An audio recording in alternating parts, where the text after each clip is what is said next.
देखें, मैं दुख होता है, मैं मुसलसल आरजू दुख इस चीज पे होता है, मैं कोई फ्रेंच नहीं हूं, मैं भी पाकिस्तानी हूं, मैं भी पंजाबी हूं। मैं अपने डीएनए पे मुसलसल रोज सोचता हूं क्या वजह है, क्या वजह है। हम दुनिया तरक्की की तरफ जा रही है, दुनिया सारी राइट साइड पे डायरेक्शन पे जा रही है, हम लेफ्ट साइड पे जा रहे हैं। दुनिया मैं अजय बंगे का जब पढ़ता हूं, मैं जब देख रहा हूं इस वक्त के भारतीय कहां से कहां जाते जा रहे हैं, तो जब अपने आप को देखता हूं तो शर्मिंदगी से अलावा कुछ भी नहीं है। आप पस्तियों की नई से नई डेफिनेशंस आप इजाद कर रहे हैं। इस वक्त मेरा क्वेश्चन है बल्कि 22 करोड़ लोगों से कि व्हाट इज योर डायरेक्शन, किस डायरेक्शन में जाना चाहते हो? This is what your direction is जिहाद। आपको पता, हिस्ट्री की किताब लेके पढ़ लो, आपके तो डीएनए में जिहाद नहीं है यार। बिल्कुल शर्मिंदगी है इनको, पता नहीं क्या है कि किस कैसे लोग हैं। जिहाद भी जो है टिकटॉक का जिहाद कर रहे हैं, ट्विटर का जिहाद कर रहे हैं, सेल्फीज का जिहाद कर रहे हैं। यार कैसे लोग हैं ये? मैंने आपको एक बात बताई थी, मैंने अपने डीएनए में बहुत रिसर्च मुसलसल कर रहा हूं। वी आर पार्टी पीपल, हम फाइटर नहीं है। हम किसी फॉरेन इन्वेडर के सामने नहीं खड़े हुए, चाहे वो ब्रिटिश था चाहे पठान था वो। अब मुझे एक तरफ ये अफगानिस्तान जा रहे हैं, एक तरफ चाइना के कदमों में पड़े हैं, पैसे पैसे को तरसते फिर रहे हैं। और मैं उसके बाद मजीद आपको बताना चाहता हूं फैटफ के साथ दूसरी क्या चीजें इन्वॉल्व है। फैटफ को कंट्रोल कौन करता है? फैटफ को कंट्रोल करता है आईएमएफ, यूनाइटेड नेशंस, और तीसरी चीज है वर्ल्ड बैंक। और वर्ल्ड बैंक का नया प्रेसिडेंट कौन आ रहा है? अजय बंगा।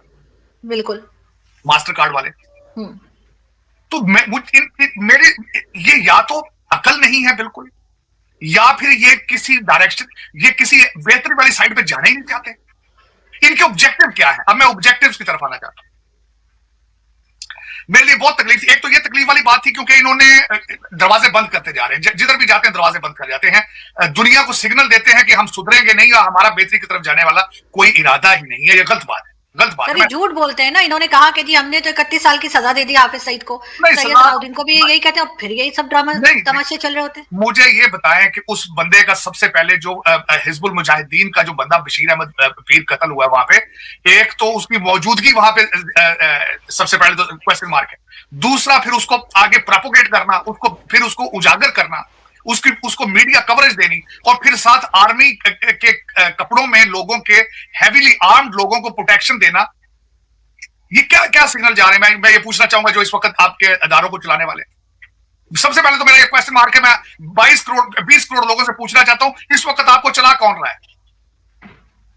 आप हेडलेस स्टेट है इस वक्त, आपका कोई हेड नहीं है इस वक्त, आपकी कोई डायरेक्शन नहीं है। ये बताएं, टीके एक नहीं है, आपके पास 10,000 टीके हैं इस वक्त जो पाकिस्तान को टीके लगा रहे हैं। और आपकी ब्यूरोक्रेसी के अंदर जो एक ट्रेंड बन चुका है कि जब अपनी की स्पॉट पर जाते हैं तो बच्चों की शादियां करते हैं ये, और वहां से ये कलेक्शन करते हैं, लूटते हैं ये। और उनको देने वाले कौन होते हैं? देते वो हैं ठेकेदार टाइप। वो 10-10 करोड़ 5-5 करोड़ के गिफ्ट देकर 50-50 करोड़ बनाते हैं। ये कोई ढकी छुपी बात नहीं है आरजू, मैं आपसे कोई नई बात नहीं कर रहा हूं, हर पाकिस्तानी को पता है। लेकिन आप कहां जाना चाह रहे हैं इस वक्त? अगर मैं एक छोटी सी मिसाल आपको देता हूं, आपके ऊपर फैटफ की पाबंदियां फिर लग जाती हैं, कहां जाएंगे आप? नुकसान किसका होगा? एक्सपोर्टर का नुकसान होगा, जो मिडिल क्लास से ताल्लुक रहता है। नुकसान किसका होगा? इंपोर्ट एक्सपोर्ट करने वालों का। ये जो लूटने वाले हैं, जिनके बच्चे लंदन में बैठे हैं या टोरंटो और न्यूयॉर्क में बैठे हैं, इनकी सेहत पर कोई असर नहीं है। हर पार्टी, मैं समझता हूं कि पार्टियां तो है नहीं है, ये सारे लूटने वाले लोग इकट्ठे हैं। हर लोग चीख रहे हैं इस वक्त, बयानियां क्या आ रहा है, फलां जर्नैल ये कर गया, फलां जर्नैल ये कर गया। और यार जर्नैलों के साथ लगे हुए थे तुम, यार अटैच थे उनके साथ तुम। कभी पाकिस्तान के अंदर एक party alone as a solo corruption नहीं कर सकती जब उसके साथ ब्यूरोक्रेसी इन्वॉल्व ना हो, सियासतदान ना हो। सारा एक मैकेनिज्म है, एक मशीनरी है। बहसीते कंट्री नहीं, बहसीते सोसाइटी आप कोलैप्स कर रहे हैं। बहसीते सोसाइटी एज अ कंट्री तो आप मेरी नजर से पूछें, मैं सारी जिंदगी पॉलिटिकल साइंस पढ़ता रहा हूं, आप कंट्री की डेफिनेशन में नहीं आते। आप सॉवरेंटी नहीं है, रेट ऑफ गवर्नमेंट नहीं है, बॉर्डर्स नहीं है, फेडरेशन नहीं है, तो कंट्री किस चीज से आप कहेंगे हम कंट्री हैं? बहसीते इंसान फेल हो रहे हैं आप, बहसीते सोसाइटी फेल हो रहे हैं आज आप। 1 अरब 20 करोड़ की सलामियां इकट्ठी करने वाला बंदा अभी पाकिस्तान के अंदर मौजूद है, बैठा है। नेशनल असेंबली पे उसको पकड़ा गया है, उसने क्लेम किया है, सिटिंग डिफेंस मिनिस्टर ने। किसी ने पकड़ा उसको? किसी ने क्वेश्चन किया? कौन पकड़ सकते हैं सर? किसकी हिम्मत है? नहीं, हिम्मत में देखे ना भाई, नहीं सब मिले हुए होते नहीं तो आपस में सब मिले हुए होते। नहीं आरज़ू, मुझे खत्म कर लेते। इसी फ्लोर पर इसी पर कहा गया था, दुनिया का वाहिद कंट्री है जो कलमे की बेस पर बना है। सऊदी अरेबिया भी नहीं कलमे की बेस पे बना। मैं उस कंट्री की बात कर रहा हूं, मैं कांगो की बात नहीं कर रहा हूं, मैं बात किसी और मुल्क की नहीं कर रहा हूं। ये कलमे की बेस पर बना है, लैंड ऑफ प्योर है ये टू नेशन थ्योरी की बेस पर बना था ये। मैं उस मुल्क की बात कर रहा हूं, मैं आज शर्मिंदा हूं इस चीज तो। लेकिन देखें, मैं दुख होता है, मैं मुसलसल आरजू दुख इस चीज पे होता है। मैं कोई फ्रेंच नहीं हूं, मैं भी पाकिस्तानी हूं, मैं भी पंजाबी हूं। मैं अपने डीएनए पे मुसलसल रोज सोचता हूं क्या वजह है, क्या वजह है। हम दुनिया तरक्की की तरफ जा रही है, दुनिया सारी राइट साइड पे डायरेक्शन पे जा रही है, हम लेफ्ट साइड पे जा रहे हैं। दुनिया मैं अजय बंगे का जब पढ़ता हूं, मैं जब देख रहा हूं इस वक्त के भारतीय कहां से कहां जाते जा रहे हैं, तो जब अपने आप को देखता हूं तो शर्मिंदगी से अलावा कुछ भी नहीं है। आप पस्तियों की नई से नई डेफिनेशंस आप इजाद कर रहे हैं इस वक्त। मेरा क्वेश्चन है बल्कि 22 करोड़ लोगों से कि व्हाट इज योर डायरेक्शन, किस डायरेक्शन में जाना चाहते हो। और आज मैं नई बात को बताना चाहता हूं, दो एक सर मैं कहता हूं वज़ीर-ए-आज़म बनाओ इमरान खान को। अब उसमें एक चीज का इजाफा हो चुका है, गुस्से का, बदले का। अब आपके एंकर ने बड़े खूबसूरती से कहा, उसने कहा अब आया तो सड़कों में फांसियां देगा, ये इंतकाम लेगा। This is what your direction is, जिहाद। आपको पता, हिस्ट्री की किताब लेके पढ़ लो, आपके तो डीएनए में जिहाद नहीं है यार। बिल्कुल। कैसे एक फ्रॉड लगा रहे हो, और तुमसे जेल तो भरी नहीं जा रही। पेशावर से एक आदमी नहीं आया जेल में जाने के लिए, कोई अरेस्ट नहीं हुआ। मैंने आपको बड़ा अरसा पहले कह दिया था, बता दिया था, हमारे डीएनए में नहीं है, हम रिबेल करते ही नहीं है। शर्मिंदगी है हमारे डीएनए के अंदर, शर्मिंदगी है। इनको पता नहीं क्या है, किस कैसे लोग हैं। जिहाद भी जो है टिकटॉक का जिहाद कर रहे हैं, ट्विटर का जिहाद कर रहे हैं, सेल्फीज का जिहाद कर रहे हैं। यार कैसे लोग हैं। मैंने आपको एक बात बताई थी, मैंने अपने डीएनए में बहुत रिसर्च मुसलसल कर रहा हूं। वी आर पार्टी पीपल, हम फाइटर नहीं है। हम किसी फॉरेन इन्वेडर के सामने नहीं खड़े हुए, चाहे वो ब्रिटिश था चाहे पठान था वो। ये क्यों एक गलत डायरेक्शन पे लगा दिया इस बंदे ने। हम वी आर पार्टी पीपल। देखें ये जेल भरो तहरीक पे गुबर, उसमें पार्टी कर रहे हैं। मैं एक कई एमपीएस के आ चुके हैं कि वो अंदर जेल उसके वैन के अंदर बैठ के उतर के भाग गया भाई। बिल्कुल। वो सुबह रात में पुलिस वाला जाके पिछले चीफ मिनिस्टर के घर के सामने जाके लाउड स्पीकर पे कह रहा बाहर आके गिरफ्तारी दो, नहीं दे रहे। तो फिर इनको जिहाद क्यों हमें मिसलीड किया जा रहा है, हमें क्यों ये गलत। परवेज खट्टक ने भी मना कर दिया, परवेज खट्टक ने भी कहा नहीं आ रहा। आरज़ू, मैं अंदर हकीकत बहुत दुख है, मुझे अफसोस है कि हमारी डायरेक्शन क्या है। हमारे बच्चों को हमें डिजिटाइज क्यों नहीं, हमें तालीम क्यों नहीं देते ये हमारे बच्चों को। उनको क्यों नहीं बताते कि हमने आगे फ्यूचर में रोटी कहां कैसे कमानी है। अपनी मां के कपड़े फाड़ते देखा कभी आपने किसी को, कि अपने मां को कपड़े रोजाना फाड़ फाड़ के उसको करे। ये 76 साल से फाड़ रहे हैं, कोई रोकने वाला नहीं, पूछने वाला नहीं। और मैं तो यहां देख रहा हूं, डेली बेस पे आते हैं, यहाँ पे इनकी प्रॉपर्टियां देखता हूं, टोरंटो के अंदर महल इनके देखता हूं। वो जिसकी बात ख्वाजा आसफ ने की है, 21 ग्रेड का बंदा जो है, जो 1 अरब 20 करोड़ की जिसकी बच्ची ने लिया, उनके मैं महल देखता हूं रोजाना, टोरंटो के अंदर, कनाडा में, लंदन में उनके महल में देखता हूं। कोई शर्म नहीं है, कोई हया नहीं है, कोई करेक्टर नहीं है। सर अगर इनको शर्म होती तो क्या हमें ये हाफिज सईद और सैयद सलाउद्दीन नजर आते क्या इस तरह से। और अभी चाइना से कुछ पैसे मिल गए, उस पर उछल रही है बस। एक पैसा उसमें से नहीं आना पाकिस्तान के अंदर, एक पैसा नहीं आना। इनके बच्चे भूखे बैठे हैं लंदन में, सारे का पैसा ये डॉलर में चाहते हैं, डॉलर और पाउंड चाहते हैं, एक पैसा इसमें से नहीं आएगा। मैं आपको क्वेश्चन पूछता हूं आपसे, आपके पैसे मुझे ये बताएं, नैब ने कहा था कि हमने 800 अरब रुपए की रिकवरी की, कहां पैसे। भाषा डैम के लिए हाई कोर्ट का जज एक पैसे, सुप्रीम कोर्ट का जज कर, वो डैम के पैसे किधर है। वो इन लोगों को छोड़ो इसमें। आरज़ू मैं हैरान होता रहता हूं। यूनाइटेड नेशन डेवलपमेंट प्रोग्राम वालों ने कहा था कि 17.4 बिलियन डॉलर ये हलाल है, ये मनात ले रहा है ये तबका जो ऊपर वाला है। ये जो मिडिल क्लास के बच्चे सीएसएस करके आते हैं, जो फिर वो लूटते हैं, जो गुर्बत अपनी मिटाते हैं, उनकी हवस खत्म नहीं होती है। ये वो 17.4 बिलियन तो आप उनको मराद दे रहे हैं, आप जो आधा बजट है। मुझे मैं आरज़ू, मैंने कल ये जो सारी इसका जो मैं कल परेशान था कि जिस तरीके से नेशनल असेंबली के फ्लोर पे उसने कहा है कि इतनी सलामियां इकट्ठी हुई है और ये गाड़ियों और ज्वेलरी के अलावा, उसके बाद मैंने सोचा ये नहीं बच सकता। मेरी ख्वाहिश है कि मैं आईएमएफ को लेटर लिखूंगी। पता नहीं अंधे हैं आईएमएफ वाले भी, देखने नहीं आ रहा। बिल्कुल हाँ।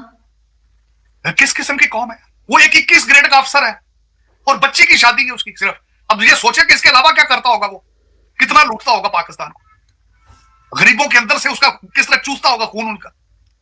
और इस तरह के 10,000 से ज्यादा 15, बस सारे आधे से ज्यादा ब्यूरोक्रेसी आपकी यही हालात है। आप इस तरह तो नहीं डूब रहे ना, आप खत्म होने के करीब आ चुके हैं। कैसे आए हैं यहाँ पे, पता है आपको, सबको पता है, बिल्कुल हर एक को पता। हर एक के हाथ में स्मार्टफोन है, हर एक को पता है। आप जितने सियाने हैं हर चीज में, करप्शन में और फ्रॉडी है, 2 नंबरी में, आपको सब पता है। लेकिन ये कि आप अपनी माँ के कपड़े फाड़ रहे हैं सुबह शाम, तो उसका मैं क्या करूं सर? 76 साल से कर रहे हैं, कौन सा रुका है अभी? लेकिन सर आम आदमी क्या करे, वो भी उस बेचारे ने तो कुछ नहीं आम किया। आदमी का इस वक्त कोई हक ही नहीं है, आम आदमी को जिंदा ही नहीं रहना चाहिए पाकिस्तान में। और मैं ब्लेम एक को नहीं करूंगा, 22 करोड़ लोगों को ब्लेम करूंगा जो पार्टी लोग हैं। ये पार्टी कंट्री है, इट्स नॉट कंट्री तो है ही नहीं, मैं तो समझता हूँ जमे गफीर है।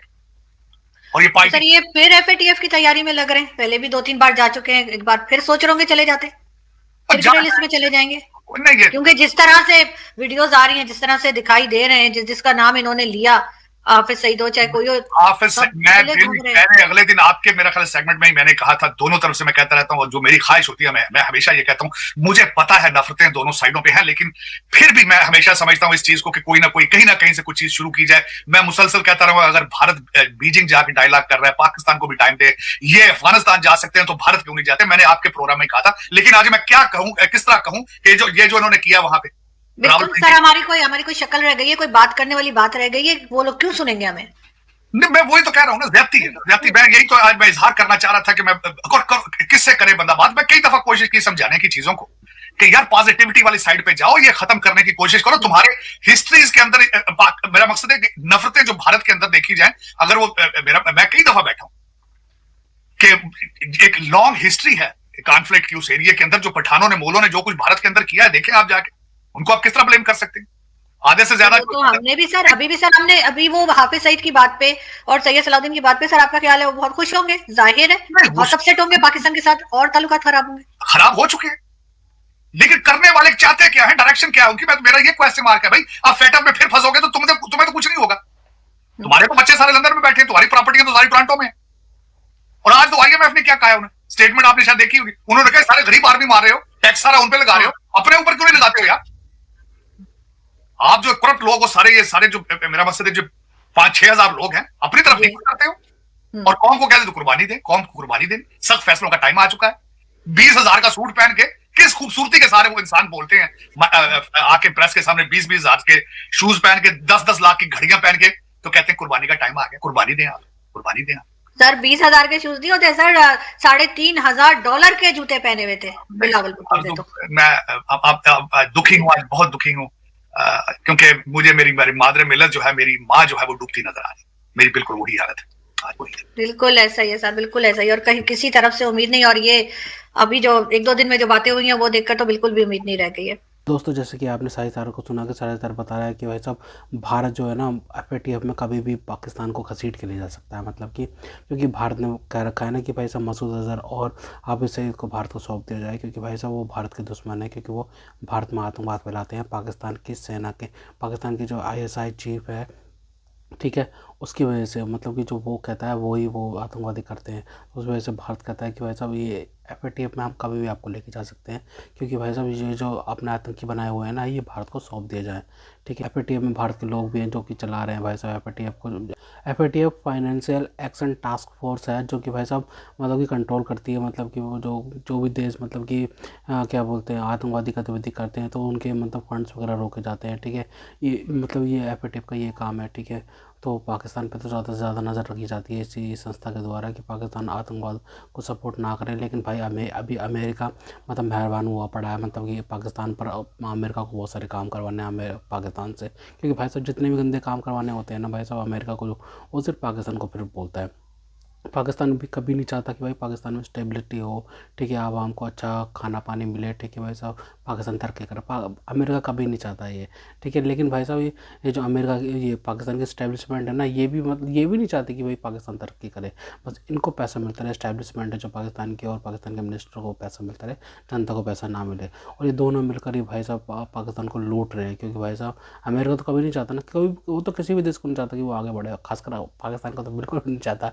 भाई पाकिस्तान क्या बोलता है, अमेरिका बस ये सोचता है कि भाई साहब पाकिस्तान हमारे गंदे काम है ना जितने भी, वो करते रहे। भाई पूरी हिस्ट्री रही है अमेरिका की, जितने भी काम करवाए ना उसने मतलब पाकिस्तान के ज़रिए बहुत सारे काम करवाए हैं। ठीक है, और जो अभी गाज़ा में भी, चलो ये तो अच्छा काम है, गाज़ा में जो पीस टॉक हो रही है, मतलब कि ठीक है, गाज़ा में अच्छी बात है कि भाई साहब वहाँ पे पीस टॉक हो रही है, और भाई साहब मतलब कि वो मतलब कि दुनिया कई देशों से मतलब कि आर्मी को बुलाया जाएगा, ठीक है। आर्मी मतलब उसके बाद भाई साहब डिसआर्म किया जाएगा हमास को, ठीक है। उसके बाद मतलब कि फिर मतलब थोड़ी शांति हो जाएगी गाज़ा में, ठीक है। भाई साहब गाज़ा वाला मतलब गाज़ा के जो लोग हैं, गाज़ा के लोग भी लगता है कि भाई साहब शांति नहीं चाहते भाई साहब, क्योंकि भाई साहब गाज़ा के अगर लोग सच में शांति चाहते हैं तो भाई हमास जैसे टेररिस्ट ऑर्गेनाइजेशन को ना खुद ख़त्म कर देते भाई साहब। वो इतनी आबादी तो हो गई उनकी कि भाई साहब वो खुद ही मतलब कि प्रोटेस्ट वगैरह करके उन्हीं को ही दबा दें, मतलब कि भाई साहब ऐसा तो करते खुद भी नहीं करते ना भाई वो, क्योंकि भाई साहब जब अभी जो जंग शुरू हुई थी इसराइल और मतलब कि फ़लस्तीन के बीच में, वो सबसे पहला अटैक किसने करा था भाई साहब? जब मतलब इसराइली आराम से बैठे हुए थे, उसके बाद मतलब कि अचानक से हमला होता है गाज़ा की तरफ से, और उसके बाद फिर रिटेलिएशन करता है। तो गाज़ा के लोगों को भी सोचना चाहिए कि भाई साहब उनका फ्यूचर क्या है भाई साहब। उनका फ्यूचर यही है कि भाई साहब ऐसे ही होता रहे उनके साथ में, तो भाई साहब ऐसे ही होता रहेगा। और भाई साहब इसराइल तो छोड़ता नहीं है फिर किसी को भी। खैर, तो बात हो रही थी पाकिस्तान की। पाकिस्तान मतलब 78 सालों से मतलब भीख मांग रहा है, मतलब ठीक है 78 सालों से मतलब उन्होंने कुछ ऐसी चीज़ नहीं बनाई कि भाई साहब उन्हें कि लॉन्ग टर्म उन्हें फ़ायदा होता रहे। कोई उन्होंने डील मतलब किसी देश से वो डील नहीं करते, ठीक है भाई साहब। ट्रेड नहीं करते, ठीक है भाई साहब। एक्सपोर्ट नहीं करते, ठीक है भाई साहब। किसी देश ने पाकिस्तान के अंदर इन्वेस्ट नहीं कर रहा, कि देश पाकिस्तान के अंदर इन्वेस्ट नहीं करता, लेकिन भाई साहब मतलब कि हर चीज़ पाकिस्तान से ज़रूर करवा लेते हैं भाई साहब। जैसे अभी सऊदी अरेबिया ने डील करी है ना कि भाई साहब पाकिस्तान पे जो हमला होगा वो सऊदी पे मान जाएगा, सऊदी पे जो हमला होगा पाकिस्तान पे मान जाएगा। इस डील में बस खास पॉइंट ये है कि भाई साहब सऊदी पे जो हमला होगा ना पाकिस्तान पे माना जाएगा, क्योंकि भाई साहब पाकिस्तान मदद करने आएगा, क्योंकि भाई सऊदी कभी पाकिस्तान की मदद करने नहीं आएगा जब पाकिस्तान पे हमला होगा। तो ठीक है भाई, ये बात नोट करने वाली है। और पाकिस्तान जो सिक्योरिटी देता फिर रहा है ना बेटा, किसी देश ने अगर मतलब कि किसी देश ने ऐसा जिस देश को तुम सिक्योरिटी दे रहे हो उसके दुश्मन देश ने अगर पता चल गया कि भाई तुम सिक्योरिटी देते फिर रहे हो, तो भाई साहब अगर वो तुम्हारे दुश्मन बन गए तो फिर क्या करोगे भाई साहब? अभी हमास में तुम मतलब कि हमास को डिसआर्म करने जा रहे हो, उसके बाद भाई सबसे मतलब कि हमास का सपोर्ट तो भाई ईरान है। ईरान से तो सीधी सीधी भाई साहब दुश्मनी मोल ले रहे हो, ठीक है भाई साहब। सीधी सीधी दुश्मनी मोल ले रहे हो भाई साहब। जैसे भाई अमेरिका घुस गया था और अफगानिस्तान में, उसके बाद तुमने सपोर्ट करा था तो अफगानिस्तान अभी तक तुम्हें ठोक रहा है। तो वैसे ही भाई ईरान भी टोकेगा, फिर उसके बाद फिर भारत है ही। फिर भाई मतलब कि क्या बनेगा पाकिस्तान का सैंडविच बनेगा, क्या बनेगा? मतलब कि भाई साहब पाकिस्तानी अपनी आवाम के बारे में कभी नहीं सोचते कि भाई साहब उनका फ्यूचर क्या है, ठीक है भाई साहब। तुमने 78 सालों से मतलब कि भाई साहब तुम भीख मांग रहे हो, ऊपर से तुम दुनिया में पंगे लेते फिर रहे हो भाई साहब, ठीक है। ये चीज़ तो नहीं करनी चाहिए ना भाई। हाँ, भारत क्यों नहीं करता भाई? भारत क्योंकि भारत की गवर्नमेंट जो सोचती है भारत के बारे में, भारत के लोगों के बारे में कि भाई हमें किसी से पंगे नहीं लेने हैं, हमें ट्रेड करनी है, हमें एक्सपोर्ट बढ़ाना है, कि भाई साहब दुनिया से व्यापार करेंगे तो भारत फलेगा फूलेगा, ठीक है भाई साहब। भारत के लोगों को पैसा मिलेगा भाई साहब, हमारी इनकम बढ़ेगी, हमारी इकोनॉमी बढ़ेगी, ठीक है भाई साहब। पाकिस्तानी नहीं सोचते, पाकिस्तानी तो बस ये सोचते कि मुफ्त में हमें एक मिल गया है मुल्क, भाई उसको रगड़ते जाओ, उसके बाद पैसा खींचते जाओ। पाकिस्तानी कुछ बोलेंगे तो कह देंगे भारत जगह, भारत खा जाएगा, कश्मीर में हमला हो रहा है, ये हो रहा है। बस ये लाहौरी चूरन देते रहते हैं अपनी आवाम को। कभी सच नहीं बताएंगे कि भारत कितनी तरक्कियों पे आगे बढ़ रहा है भाई साहब। भारत के 700 बिलियन डॉलर के फॉरेन रिजर्व्स हो गए हैं, ठीक है भाई साहब। दुनिया में सबसे तेज़ी से आगे बढ़ने वाली अर्थव्यवस्था बन गई है भारत की 8.2% से की दर से भाई साहब। भारत की जो इकनॉमी है, अर्थव्यवस्था इतनी आगे बढ़ रही है, लेकिन ये कभी नहीं बताएंगे भाई पाकिस्तान के लोगों को, ठीक है भाई साहब। मतलब कि जो भी ऐसे बात करता है तो भाई साहब मतलब भारत के सपोर्ट में कोई भी ऐसी बात करता है ना, तो भाई साहब इनकी मिलिट्री उठा के ले जाती है उनको भाई साहब, ठीक है भाई साहब। उसकी फिर धुलाइयाँ करते हैं, फिर उसके बाद फिर छोड़ देते हैं। ऐसे ही चलता है पाकिस्तान में भाई साहब। मतलब कि भाई साहब मैंने क्या बोलते हैं, कितने लोगों को देखा है कि पाकिस्तानियों को मतलब उठा के ले जाते हैं, उसके बाद भाई साहब गायब कर देते हैं भाई साहब। ये पाकिस्तानी मुझे तो ये लगता है कि पाकिस्तानी आवाम भी नहीं चाहती आगे बढ़ना, क्योंकि भाई साहब वो उसी चीज़ में अटके हुए हैं, जिहाद भाई। जिहाद से क्या फ़ायदा भाई साहब? अभी सारी तार ने बताया ना कि भाई साहब हमारे तो खून में नहीं है, हमारे तो डीएनए में नहीं है भाई साहब जिहाद करना। भाई साहब क्या कर रहे हो तुम भाई साहब? हम तो पार्टी लोग हैं, पार्टी पीपल हैं भाई साहब। ये बात बोलता है सारी तार, तो भाई काफ़ी हद तक सही भी है। तो खैर दोस्तों अगर आपको हमारी ये वीडियो पसंद आई हो तो कम से कम व्हाट्सएप पर जरूर शेयर कीजिएगा। साथ साथ चैनल को सब्सक्राइब करके हमारा मनोबल जोड़ बढ़ाएगा, ताकि हम आपके लिए ऐसी मनोरंजन वीडियोस बनाते रहें। तो गाइस मिलते हैं आपसे अगले वीडियो में, तब तक के लिए जय हिंद।